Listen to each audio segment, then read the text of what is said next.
మహిళలకి సంబంధించినటువంటి పథకాలని సూపర్ 6 లో పెట్టి టీడీపీ పార్టీ గాని జనసేన పార్టీ గాని మహిళలకి ఈ రోజు ఎందుకు 1500 ఇవ్వలేకపోతుందండి? ప్రతి మహిళకి 1500 ఇస్తానని చెప్పింది కదా, ఎందుకు ఇవ్వలేకపోతుంది? మహిళలకి ఏదో చేశామని చెప్పేసి ఓ తెగ చెప్తున్నారు కదా. అంటే దానికి వాళ్ళు అది మళ్ళీ ఆర్థిక స్వావలంబన కిందకి, ఇప్పుడు అది మళ్ళీ ఆర్థిక స్వావలంబన కిందకి వచ్చేస్తుంది మేడం. ఇక్కడ విషయం ఏంటంటే ఎస్ కాదు మేడం, అంటే అది ఆర్థిక స్వావలంబన కిందకి వస్తుంది కదా. మనం అడుగుతున్నది ఏంటి? ఎస్ రిజర్వేషన్ల గురించి మనం మాట్లాడదాం. ఒకటి మహిళలకి సంబంధించి మీరు ఒక పథకాన్ని అమలు చేయలేకపోతున్నారు. ఈ రోజు ప్రతి మహిళకి 11500 రూపాయలు నెలకి వేస్తామన్నటువంటి పథకం ఇడిపోయింది. ఎందుకు అటకెక్కిచ్చారు మీరు? జగన్మోహన్ రెడ్డి గారు వైఎస్ఆర్ ఆసరా అని చెప్పేసి ప్రతి మహిళకి 1800 రూపాయలు వేసారా లేదా అకౌంట్ లో?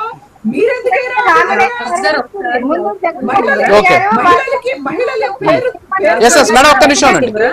ఏమండి సుజాత గారిని మాట్లాడేవండి, నేను అడుగుతా క్వశ్చన్ మిమ్మల్ని ప్లీజ్. సుజాత గారిని మాట్లాడండి ప్లీజ్. సుజాత గారు మాట్లాడండి. మహిళల పేరుతోటి ఇల్లు రిజిస్ట్రేషన్ చేపించి వాళ్ళ చేతుల్లో పత్రాలు పెడితే ఆ మహిళల్ని ట్రోల్ చేసి చంపింది ఎవరు? టీడీపీ వాళ్ళు కాదా? ఆ మహిళల్ని చంపింది ఎవరు చెప్పండి? ఓకే ఎస్, దానికి మీకు ఆన్సర్ చేస్తాను. కట్టించినటువంటి మళ్ళీ వాటిని ప్రజలకు ఇచ్చేటువంటి కార్యక్రమాన్ని చంద్రబాబు నాయుడు గారు కదా చేస్తుంది. ఓకే మేడం, అదే వేరే సబ్జెక్టు. మీరు అడిగిన ఒక ప్రశ్న మీరు అడిగిన ఎస్ ఒక్క నిమిషం సుజాత గారు, ఒక్క నిమిషం. వినీల్ గారు ఎస్ ఒక్క నిమిషం మేడం, ఒక్క నిమిషం. మీకు వారు ఆన్సర్ చేస్తారు, వాళ్ళు ఆన్సర్ చేస్తారు. ఇప్పుడు వినీల్ గారు సుజాత గారు అడుగుతున్నారు. ఎస్ మేడం ఒక్క నిమిషం ఆగండి ప్లీజ్. వినీల్ గారు సుజాత గారు అడుగుతున్నట్టు. మేడం సుజాత గారు ఒక్క నిమిషం ఆగండి.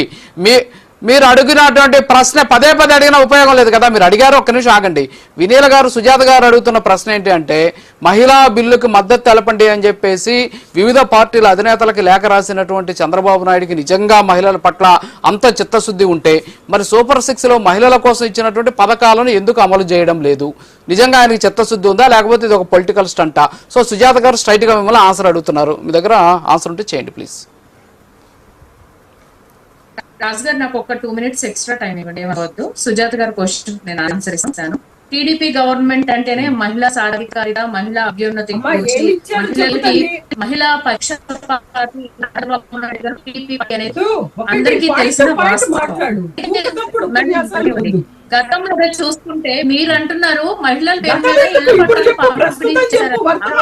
తారక రామారావు గారి ప్రభుత్వ హయాంలోనే ఒక్క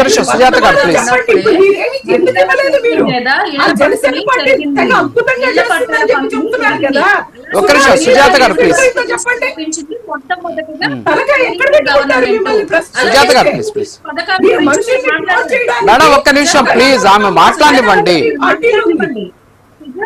సుజాత గారు ఒక నిమిషం ఆగాలి. ఇలా ఇప్పుడు ఒకటి మీరు ప్రశ్న అడిగారు, ఆమె ఆన్సర్ చేయనివ్వండి ప్లీజ్. వెయిట్ ప్లీజ్, మాట్లాడండి. చంద్రబాబు నాయుడు గారు ఇవాళ మహిళల బిల్లు గురించి అయితే లెటర్ రాశారు పార్టీల వాళ్ళకి అని చెప్పి మీరు మాట్లాడుతున్నారు. మరి మేము పార్లమెంట్ లో మహిళల రక్షణ కోసం ఒక చట్టం తీసుకొచ్చా ఉన్నారు. అదేంటిదండి? దిశ యాక్టేగా మీరు మాట్లాడేది. ఆ దిశ యాక్ట్ పార్లమెంట్ లో రాజ్యాంగ నిబంధనలకు విరుద్ధంగా ఉంది కాబట్టి ఇది సవరించండి అని చెప్పి పార్లమెంట్ లో 2 సార్లు ఆ బిల్లు వెనక్కి వచ్చింది. మీరు సవరించి పంపించగలిగారా? లేదు. అరే ఒక మనిషి మీద 21 రోజులు ఉరిశిక్ష చేయడం ఏంటండి? అది ఎలా ఉంటుంది? రాజ్యాంగానికి విరుద్ధంగా ఉంది యాక్ట్. దాన్ని